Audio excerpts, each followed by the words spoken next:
All right. Well, welcome. Welcome to the Will Austin Show here on Spreaker.com. It is time to. We've been at it all day. We were with you this morning. It is 11:33 on the East Coast. We were with you this morning at 8 o'clock and or 9 o'clock, and we're back with you now at the end of the day. And it has been a long, hard day. We have been trying to get people to get out and vote all day. It is as close as it could be. It was as close as it could be. It was as, I mean, this is one of those things where it was what was predicted. The movie was every bit as good as the trailer. The movie was every bit as good as the trailer. You know, it's so often when there's a movie, the trailer is the best part, because they've taken the best scenes from the movie and slammed them all together. Well, today, the movie was better than the trailer.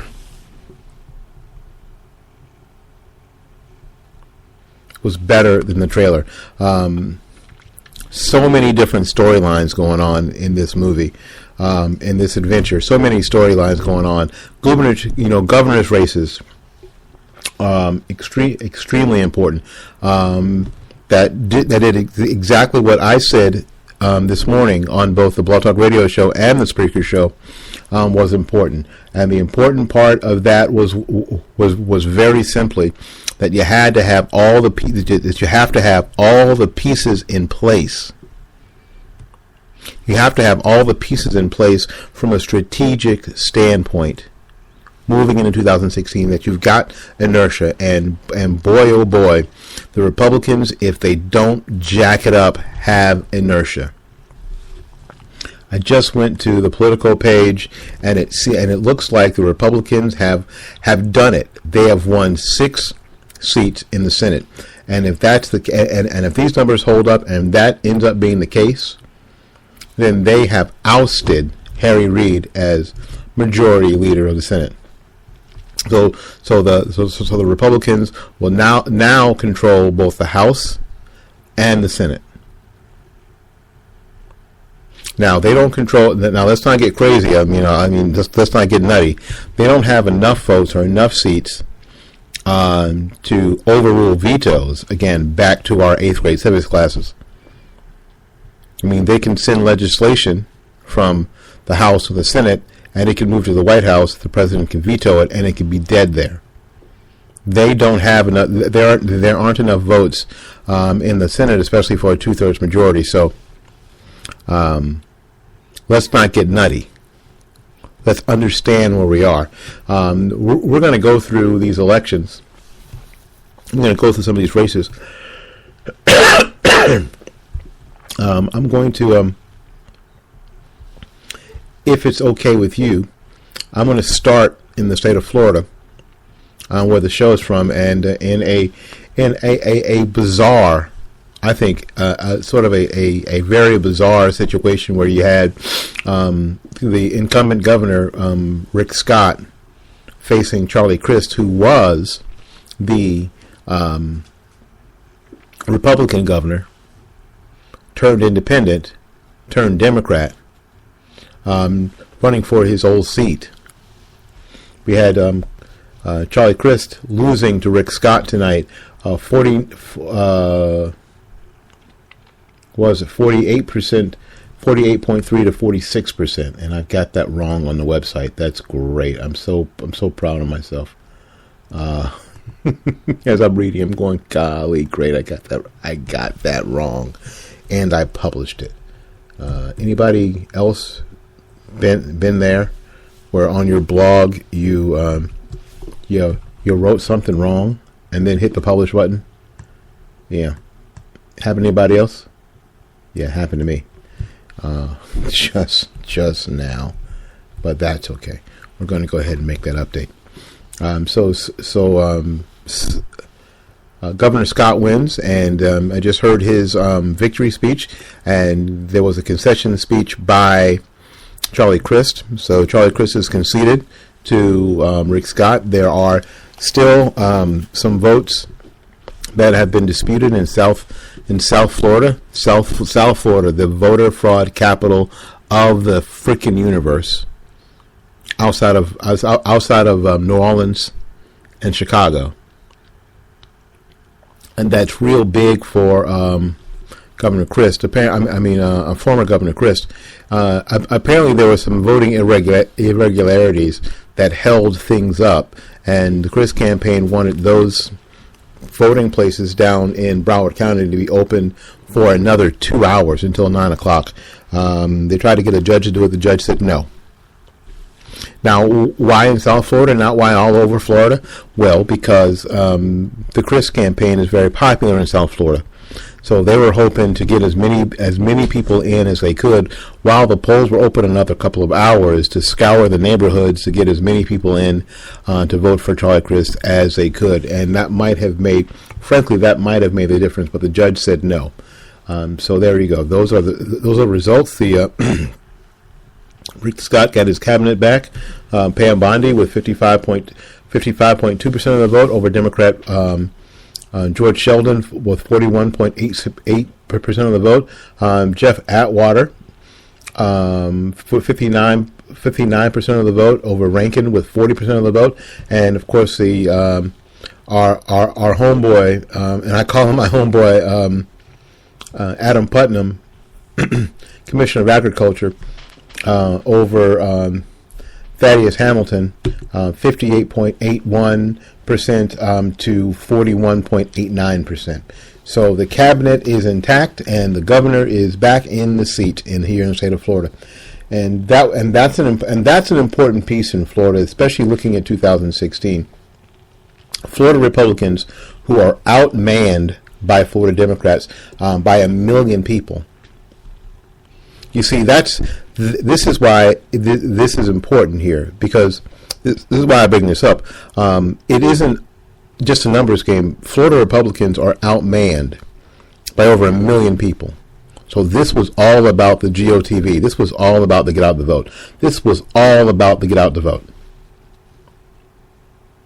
And it was about to get out to vote today because although the numbers, and I mentioned this earlier today, although the numbers were better with early voting, the Democrats still beat the Republicans in the state of Florida with early voting. Still, we're up over the last time, but still not what it needs to be. So when the initial numbers came out, on the absentee and early voting stuff, Chris seemed to have a big lead, and those numbers were important to me because that showed how we did in early voting. Democrats in the state of Florida are more likely to early vote, which is why they fight for early voting expansion, because they're more likely to early vote. So what we have to do is we have to, as conservatives and Republicans, we have to understand that and decide, you know what, if the polls are going to be open early, then we're going to get there early. And the reason you get there early and early vote is that allows you time to get involved in the campaigns on Election Day and get you more involved in the get out to vote effort, to make you available to shuttle people from place to place, make sure that people in your household vote. It was good. Everybody, you know what? There are 3 Republicans on my block, and they're all in my house, and we all voted. And when I look at these returns, every vote counted, especially in some of our local races in county commission and school board and the like. It was vitally important to have every single solitary vote. Every single solitary vote. It's the get out to vote, and that is the most important. Normally my wife early votes. She didn't early vote this time around and left early to vote before she went to work. My son, however, does not normally early vote. He normally votes on Election Day. He's of the mind, like, you know what, people did it this way for forever and ever and ever. What's the big deal? Why can't you just go on Tuesday? So he went this morning. My wife and my son both went this morning. And we got everybody in the house vote. So in the Lawson household, we have 100% participation in a very, very important event today. it's all about the get out to vote. And Florida, I believe, is the perfect example of that. The perfect example. Unfortunately, I've got one race that I'm not happy about, and I send out my sincerest congratulations and my love and adoration for one Glow Smith. Glow Smith had the Herculean task of defeating incumbent Corrine Brown in Florida District 5. Glow's been on the Willie Lawson show, so you can get those. You can go back and listen to those shows.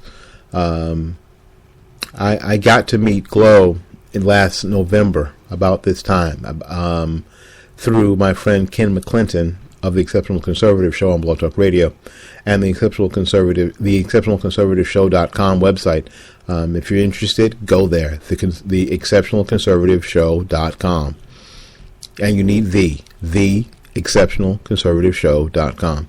And I found her and her husband to be delightful and insightful and inspirational. She is the perfect medicine for what ails District 5 here in the state of Florida. However, it is a pre-clearance district, heavily gerrymandered and heavily Democratic. An uphill struggle, no doubt. And the numbers show it. It was Corrine Brown 65.4% of the vote, and Glow Smith with 34.6% of the vote, with all precincts reporting. It's very, very tough. It's a tough loss because I know that they worked very, very hard, and I know they gave up a lot and sacrificed a lot in the past year. Very, very disappointing. But you know what? What it shows is that these people can be challenged. They can be challenged, and they should be challenged. All right, we take a little break. We're going to be back with the results as they come in the U.S. Senate races. Again, the U.S. Senate races had the drama, and they lived up to the hype. Lived up to the hype. We'll be right back with more of the Will Lawson Show right here on Spreaker.com. Well, good morning. Are you interested in upping your conservative IQ? To be more solid in your conservative thought? To be able to debate at a higher level? To be able to understand at a higher level what conservatism in America is really all about? Well, I can help you now.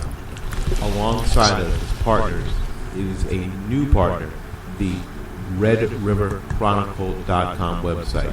The RedRiverChronicle.com website, whose founder is Kevin Bax, understands what conservatism is all about and understands it in the way they write their articles, the commentary, all the educational material that is on the website, put together in a great way, very easy to navigate.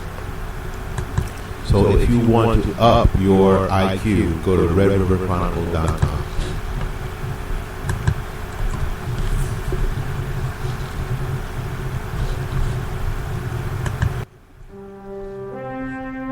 Behold, we are in the presence of champions. Fantasy sports legends who have earned hundreds of thousands of dollars playing online. Meet Arlie Gonzalez. Average guy, superior sports knowledge. Picked a team in minutes. Won enough to throw the party of a lifetime. In outer space.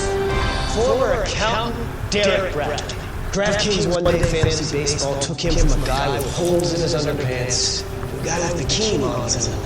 I need to know that the fantasy sports is reality cash. DraftKings.com. They have one-day games, so you're not locked in. It's like a new season every time you play. And best of all, you could win a shipload of money. Play for the largest one-day cash pools in all of fantasy sports. Go to DraftKings.com and enter the Baseball Chase for the Crown event, paying out over $5 million. Enter promo code BONUS and we'll double your deposit. Get to DraftKings.com now.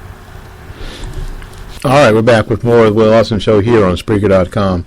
You know what, and I use this analogy when we open the show, about, you know what, you've gone to the movies and you watched the trailer for a movie that was coming, and the trailer was great, and it seemed like the movie was going to be phenomenal, but so you plunked down your $10 or whatever, and you bought your $45 popcorn, and you sat and you watched that movie, and you went, this movie sucks.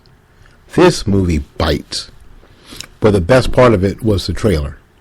Well, you know what, we talked about how important how important it was, and what an exciting day it could be for Republicans and conservatives today, and it seems like it's lived up. It has lived up to its billing and more. Republicans needed 6 seats to gain control of the U.S. Senate, and it seems like, according to Politico right now, the Republicans have not gained 6 seats; they've gained 7. 7, which gives them a majority of 52 seats. And what that actually means from a strategic standpoint isn't just like it's a bigger number, ooh, look at us. It dethrones Harry Reid as majority leader in the Senate. And it should, or at least give us a possibility, a chance now, much more so, I think, than we've had in the past 6 years, to bring legislation out of the House into the Senate, at least for discussion, at least to bring it up for a vote. Again, how many times has the Affordable Care Act been repealed? Over 30 times. Why is it still law? Well, because Harry Reid didn't bring it up in the Senate. Now, I don't know if the Republicans will have the cojones at this point to repeal the Affordable Care Act. And I know a lot of you will be calling for them to do just that. However, I don't know if they've got and I'll tell you what, from a strategic standpoint, because the maturity of the Tea Party movement and the independent conservative movement is really predicated on its maturity, on its sophistication. Is it the right thing to do right now? Or do you let parts of it go ahead? I mean, from a strategic standpoint, do you go ahead and let parts of it go into being that we know will be deleterious, will have a deleterious effect? That way you can use that against the against the Democrat presidential candidate, whether that's Hillary Clinton or whomever that is. Because you can say, this is your party's mess. Yes, we've been in control for 2 years, but this stuff, all this Affordable Care stuff, we're all on record as voting against it. So there you go. Let's go through the election. Let's go through the races in alphabetical order, starting in Alabama. Of course, Jeff Sessions, who's the incumbent there, who was uncontested as a Republican back to the U.S. Senate for 6 more years. In Alaska, those results have not come in yet. If you had noticed, they're in another time zone, so those results we do not have. And it looks like, and we thought that that they would play in, but at this point, it doesn't look like those results are going to play in, are going to be important at all. If the rest of these numbers hold up, let's look at Arkansas. Arkansas, we had Cotton and Pryor, and it is Cotton with 55% of the vote up unseating Mark Pryor with 40.9% of the vote in Arkansas. So that is that's something that people didn't think would happen, and it's quite an upset. I'm getting some feedback in my ears. I'm sorry. Hopefully we'll be able. Can we solve that, guys? Can we solve that? Yeah, we can solve it. Cool. Thank you. All right. Let's go on. Let's see if we can go on. Let's go to Colorado, where you had Gardner over Mark Udall, 50.8% of the vote to 43.8% of the vote. I think no one expected that. Nobody expected that. That Mark Udall was unseated, and we're talking about a 7-point win there in Colorado at this point, and that election's been called. In Delaware, Coons holds on to his seat, 55.8% of the vote, to Wade's 42.2% of the vote in Delaware. That was expected. Coons is the incumbent, Democrat incumbent. And in Georgia, is Purdue over none, 55.6% to 42.4%. A crushing win for Purdue as Purdue enters the U.S. Senate in January. And in Hawaii, in a special election, it's Shantz who's the incumbent. They've called that race. I guess I don't have the numbers for it, but they seem to have called that race. I guess with the initial votes that are already in.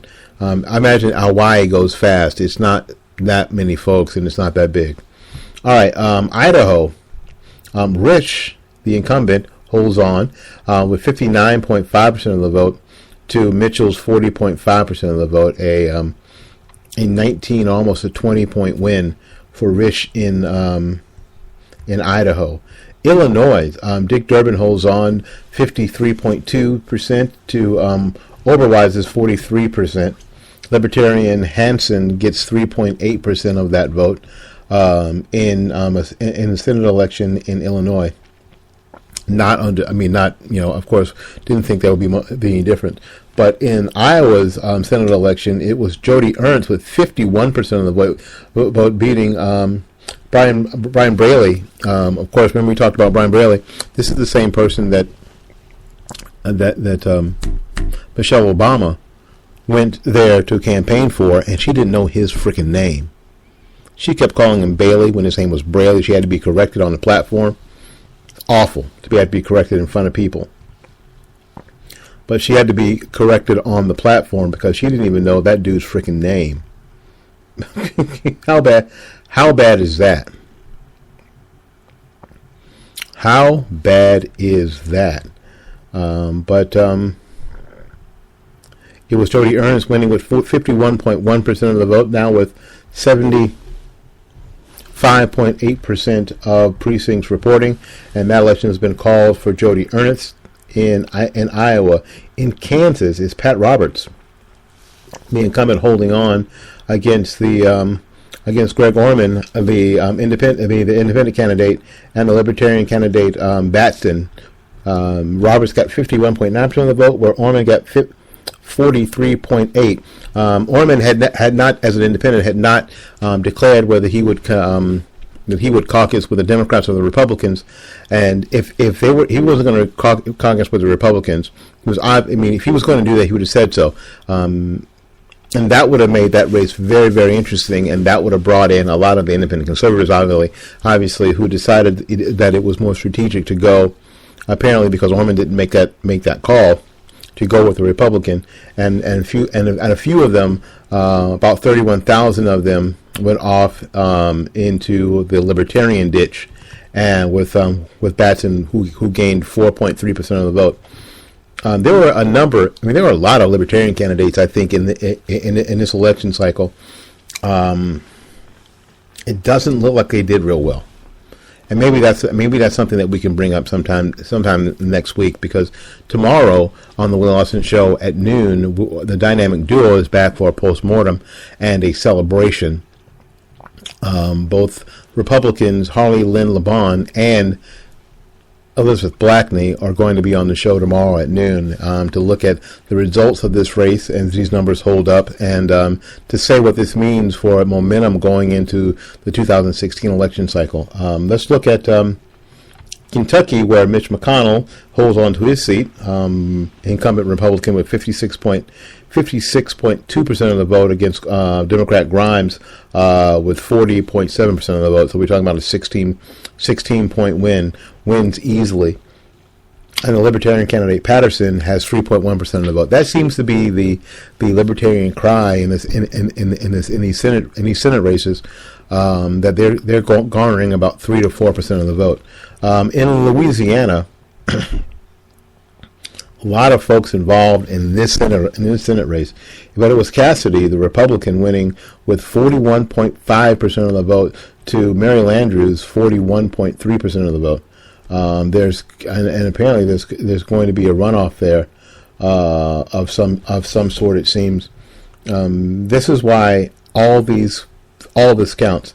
Now, apparently, you had a couple of Republicans in this race, Manitz and Clements, who together, Manitz with 14% and Clements with 1%. So it looks like,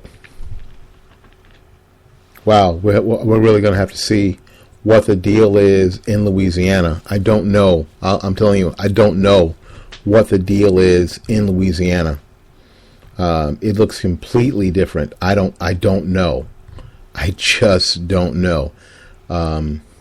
We're looking at a Louisiana map now, and it looks pretty.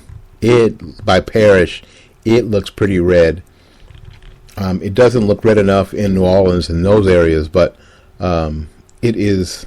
Again, I have no idea. I can't tell you. Again, but Louisiana politics is different, y'all. Right? Louisiana politics is different, and it looks like both. With 97.4% of the vote in Louisiana, it's almost a dead heat with Mary Landrieu and Cassidy. Landrieu now has 41.6% of the vote, and Cassidy has 41.3% of the vote, according to Politico. And we will investigate that here in a little bit and try to figure out what the heck is going on the Senate race in Louisiana. If you listen to some people. All right, let's look at, let's see if we can get back to the rest of the country that seems to not be so bizarre. Maine, where we have Susan Collins wins easily, 67.6% of the vote to Bellows' 32.4% of the vote to hold on to her seat. And in Massachusetts, you have Markey, the Democrat, holding off her, the Republican, 62.6% to 37.4% in Maine. So the Democrats hold on to that seat. In Michigan, it was Peters, the Democrat, holding on to their seat for 54.2% to Land's 41.8% of the vote. The Libertarian candidate gets their obligatory 2%, and there was two other candidates that together got about 1.9% of the vote. In Minnesota, Al Franken was able to hold on to the seat, but he was challenged by McFadden. We talked about that earlier. We talked about that he was up in the polls quite a bit by 11 points. By 11 points, and he won by a little bit more than that. But the idea was to challenge him. Now let's look. Now I know when we look at the percentages, it looks like a landslide. Al Franken wins 54.6% of the 54.6% of the votes to McFadden 41.6%. But we're talking about here are the real numbers. With 70.2% of the vote of the precincts reporting, 819,704. For Franken, 624,432. Less than 200,000 votes. That's the deal. Less than 200,000 votes, and for the entire state. So these elections are close, kids. Every vote counted. Thad Cochran of Mississippi, after all that craziness that went on, manages to hold on to his seat, 51.1% of the votes. The Childers, the Democrat in Mississippi, 38.7%. He wins handily. Thad Cochran wins handily in Mississippi. In Montana, it was Daines, the Republican, 55% of the vote to Curtis's, the Democrat, 42.8% of the vote, and it was Roots, the Libertarian candidate, with his obligatory 2% of the vote. Nebraska, the Cornhusker state, it was Brian Sassy with 64.7% of the vote to Domina. That's it. Domina with 31.1% of the vote, and it was two other candidates, Jenkins and Watkins, one with 3.1%, the other, and Watkins with 1.2% of the vote. So they siphoned off a grand total of 4.3% of the entire vote. And in a battle royale that is continuing in New Hampshire, it is Janine Shaheen, the Democratic incumbent, currently leading with 51.3% of the vote to Scott Brown's 48.7% of the vote. And that election has been called by Politico. And in New Jersey, we talked about this earlier too, it was Cory Booker leading in the polls by a pretty large percentage point, wins the election to hold on to his Senate seat that he was given by or appointed to by the governor of New Jersey, Chris Christie. Booker wins handily 55.8% the vote to Bell's Republicans, 42.3% of the vote. And there you go. Gave them everything he wanted. You know, and that's the idea, to challenge them, to have Cory Booker be looking over his shoulder. That was an important thing. And let me see if we can get the state, in New Mexico, it was Udall, who the incumbent holding on to, the Democrat holding on to his seat, with 43.3% of the vote, to I guess it's Weh, probably, W-E-H, 45.7% of the vote. Again, challenging. That's the deal. Challenge. And in North Carolina, it was Tom Tillis over Kay Hagan, 49 by 1.8%. Tom Tillis, 49% of the vote to Kay Hagan's 47.2% of the vote. That election in North Carolina has been called for Tom Tillis. It was Inhofe holding on to his seat, the Republican. John Inhofe holding on to his seat with 68% of the vote. To Silverstein's 28.5% of the vote, a crushing win for Republicans in the state of Oklahoma. And in a special election in Oklahoma, it was Langford with 67.9% of the vote over the Democrat Johnson's 29% of the vote, with an independent candidate, Beard, with 3.2% of the vote. So that's another Republican win. In Oregon, Merkley holds on with 54.9% of the vote to Webes. I'm just guessing on the pronunciation, having 38.5% of the vote. Let's go to the Senate election in Rhode Island, where we have Democrat incumbent Reed with no problem in Rhode Island holding on to their seat, 70.5% of the vote to Zacharias, 29.5% of the vote. All right, we're going to take a little break, a little pause for the cause. Thanks so much for coming to the Will Austin Show here on Spreaker. We appreciate you being here today. It is an important day. This was the day that that Republicans needed to have any sort of inertia, to hope for any sort of inertia while moving into 2016. It had to be a big day, and so far it seems like it was. We'll be right back with more of the Will Austin Show right after this. It's Thursday night, and you're grabbing drinks with some friends. Started off with a pitcher for the table, which quickly becomes two. There's pool. And there's the photo booth. All right, everybody squeeze in. Say cheese! Followed naturally by an order of wings. And another. Can we get some extra ranch sauce? Then there's the ceremonial nightcap. So what are we doing this weekend? And lastly, it's back to the car, which, if you're buzzed,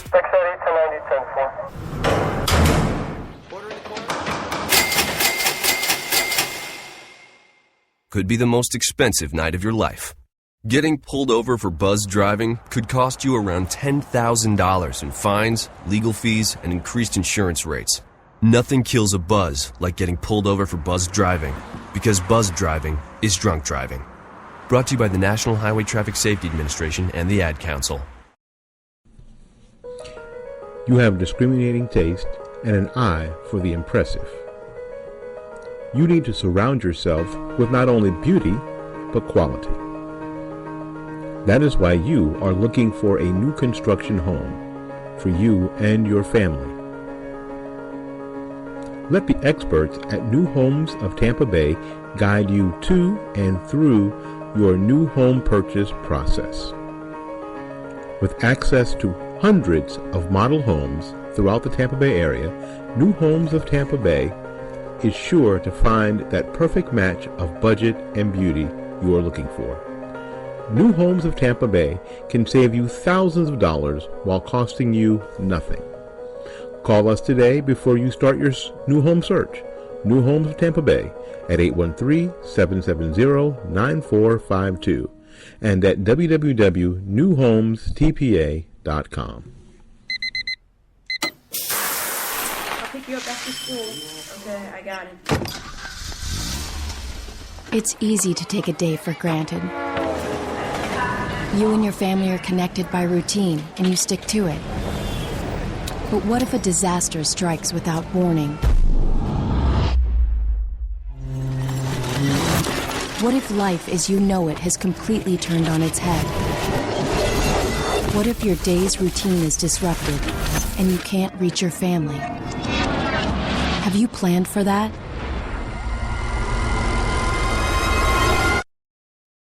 Before a disaster turns your family's world upside down, it's up to you to be ready. Get a kit, make a plan, be informed. Today, learn how at www.ready.gov. Ready.gov. This message brought to you by the Federal Emergency Management Agency and the Ad Council. All right. Well, thank you for coming to the Will Austin Show here on Spreaker.com. We've got a few more races to go to. It is still, according to Politico, Republicans needed 6 seats to gain control of the Senate, and as of now, if the numbers hold up, they have gained control of 7 seats. It's better than they could have expected. 6 was a huge, folks. Six seats was a huge number. Some people said 6 might as well be 60. But they were able to garner not at this point, if the numbers hold up, not only just 6 seats but 7 seats. We were all the way to South Carolina. So let's go to South Carolina now, where Lindsey Graham was able to hold on to his seat. The incumbent Republican with 55.3% of the vote to Hutto's 37.9% of the vote. And there's the Libertarian candidate with their obligatory 2.9% of the vote. And in a special election in South Carolina, it was Tim Scott who had been appointed to that vacant Senate seat, holding on easily with 62.2% of the vote, over 700,000 votes for Tim Scott over Dickerson's 36%. So there you go. No problem there. South Dakota rounds over Wheeling, 51.5% of the vote to Wheelin's 28.3% of the vote. Another Republican win. Lamar Alexander holds on in Tennessee with 62% of the vote to Ball's 31%, and there were a whole bunch of other people in this race.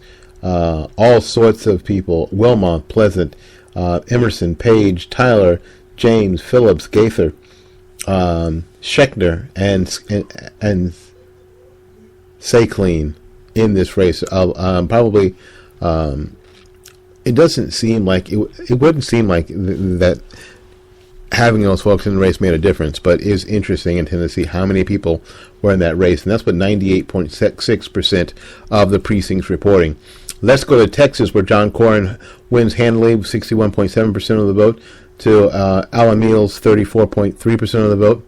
No problem there. And there's a Libertarian candidate with their obligatory 2.8%. And I keep saying that because I want my Libertarian friends to understand that's where you are right now. That's the reality. That's your reality.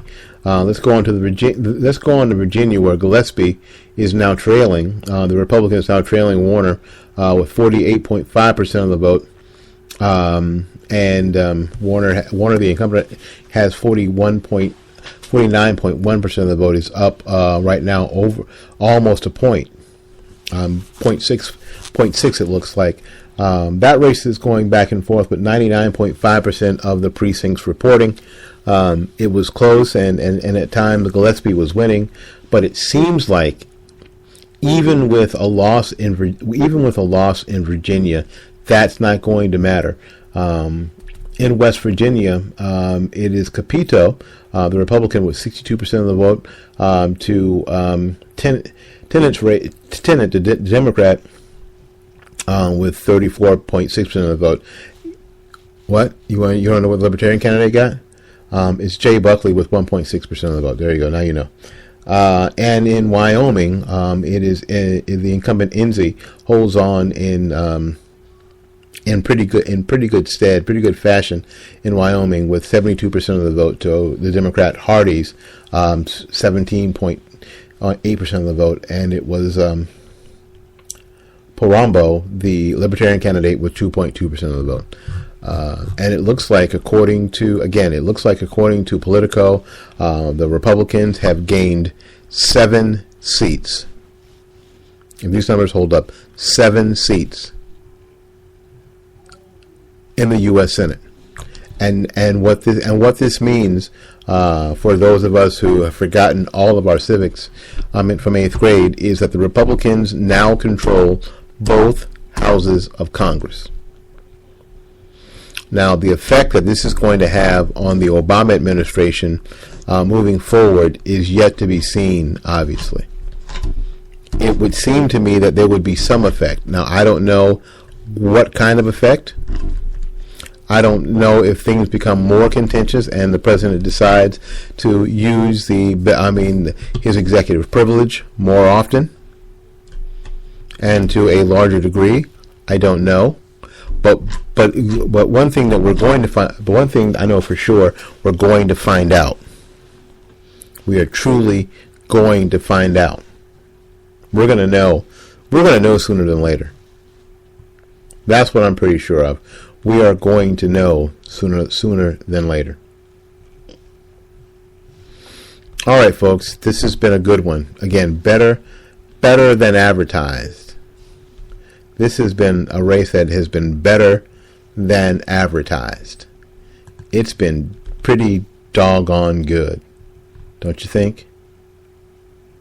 It's been pretty doggone good. All right, folks, we got to get out of here. Thanks so much for coming to the Will Austin Show here on Spreaker.com. Till we'll see you bright and early in the morning. We're going to be on at noon on Blog Talk Radio with Harley Lynn LeBon and Elizabeth Blackley, the dynamic duo, as we do a postmortem on this election and how we think this is going to affect not only the 2016 election, but the next 2 years of the Barack Obama administration. All right, we got to get out of here. Thanks again, and until we see you again, go out there and learn something, love somebody, and for goodness sakes, take care of yourself. We'll see you when we see you.